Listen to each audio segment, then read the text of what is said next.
Bonjour mes belles âmes, on se retrouve aujourd'hui comme d'habitude pour notre rendez-vous quotidien, un jour, une carte. J'espère que vous allez tous et toutes bien, que vous avez passé une excellente journée. On se retrouve pour le message de ce mercredi 4 octobre 2023. Donc je vous rappelle que l'énergie de demain, elle reste générale. Bienvenue à mes nouveaux abonnés sur la communauté du Souffle d'un Ange by Émilie. Merci à tous pour votre contribution apportée à la chaîne, pour vos retours, vos likes, vos partages, votre confiance accordée lors des rendez-vous et aussi vos recommandations. Alors, on est parti pour le dernier secteur. Il me semble que c'est les signes d'eau. Donc, les poissons, cancer et scorpions pour ce mercredi 4 octobre. Allez, pour les cancers, poissons, scorpions pour ce mercredi 4 octobre 2023. Alors, on a le 8 de coupe ici pour vous. Alors, on est beaucoup dans les émotions pour demain, j'ai l'impression, pour pas mal d'entre vous. Ici, les signes d'eau.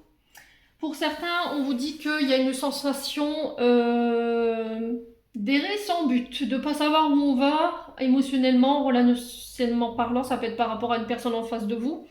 Il y a des situations dans lesquelles vous restez entêté, il y a un manque de visibilité, ou du mal à se projeter au niveau sentimental et relationnel, mais parce qu'il y a peut-être des blessures d'abandon ici. C'est les signes d'eau qu'il va falloir prendre en charge. Peut-être que vous avez du mal à vous projeter dans le long terme au niveau relationnel. Ça peut être aussi au niveau professionnel parce qu'il y a peut-être eu quelqu'un qui vous a laissé pour compte ou abandonné comme ça du jour au lendemain par rapport à des projets que vous vouliez mettre en place. Ça peut être un collaborateur qui vous a laissé tomber et vous n'avez pas compris pourquoi. Là, ici, on vous demande de vous introspecter, de vous poser les bonnes questions. Il y aura peut-être une journée de retrait, d'accord? Mais ce sera un retrait qui sera salutaire dans le but de faire le point pour pouvoir tourner le dos à des situations où vous vous sentez abandonné. C'est-à-dire que vous avez toujours été là pour les gens, vous les avez aidés, vous avez été dans la bienveillance avec eux. Et j'ai l'impression qu'en fait, ils ont pris ce qu'il y avait à prendre et après, voilà, ils partaient du jour au lendemain sans explication, sans pourquoi. Là, il y a une forme de voyage. Alors, intérieur, extérieur, est-ce qu'il y a eu une retraite spirituelle? C'est possible, hein. Voilà, après, je vous dis pas que vous êtes retiré dans un temple bouddhiste, mais pourquoi pas, vous avez fait un voyage spirituel, je sais pas moi, avec un thérapeute. C'est possible, hein. Et il y a eu une prise de conscience lors de ce voyage. On vous parle de thérapie ici pour certains, à mettre en place concernant ces blessures d'abandon qu'il va falloir prendre en charge. Ça va être hyper important.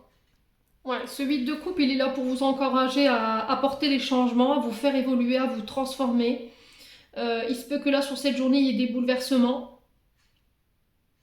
Ouais, il y a un retour à quelque chose de beaucoup plus serein, en tout cas de mettre en place des actions qui vont en ce sens, de se remettre en cause pour être dans des périodes moins stressantes. On vous dit que vous serez soutenu par vos proches. Ouais, parce que là, il se peut que pendant un long moment, vous avez été dans une période dite de confusion. Le quotidien qui vous satisfaisait plus, vous n'arriviez pas à trouver de solution, vous n'arriviez pas à surmonter les obstacles, il y avait un sentiment d'échec, alors peut-être au niveau professionnel ou au niveau sentimental, vous le viviez différemment bien entendu, et c'était comme si là vous étiez plongé dans votre fort intérieur pour aller comprendre en fait ce qui causait cette mélancolie, et puis pouvoir accepter les changements nécessaires qui seront vraiment plus bénéfiques dans votre vie de manière générale. Ouais, alors peut-être que vous êtes dans ça en ce moment, vous êtes peut-être dans la confusion, dans le désarroi, la mélancolie, la décision, et du coup, bien éventuellement, il y a cette blessure d'abandon qui refait surface, et là on vous demande tout simplement d'opérer les changements pour pouvoir switcher toutes ces énergies dans lesquelles vous êtes en ce moment. Voilà, j'en ai terminé les signes d'eau pour ce message de ce mercredi 4 octobre. J'espère de tout mon cœur qu'ils vibreront en chacun de vous. En attendant, je vous envoie plein de belles énergies. Prenez soin de vous et on se retrouve lors d'une prochaine vidéo.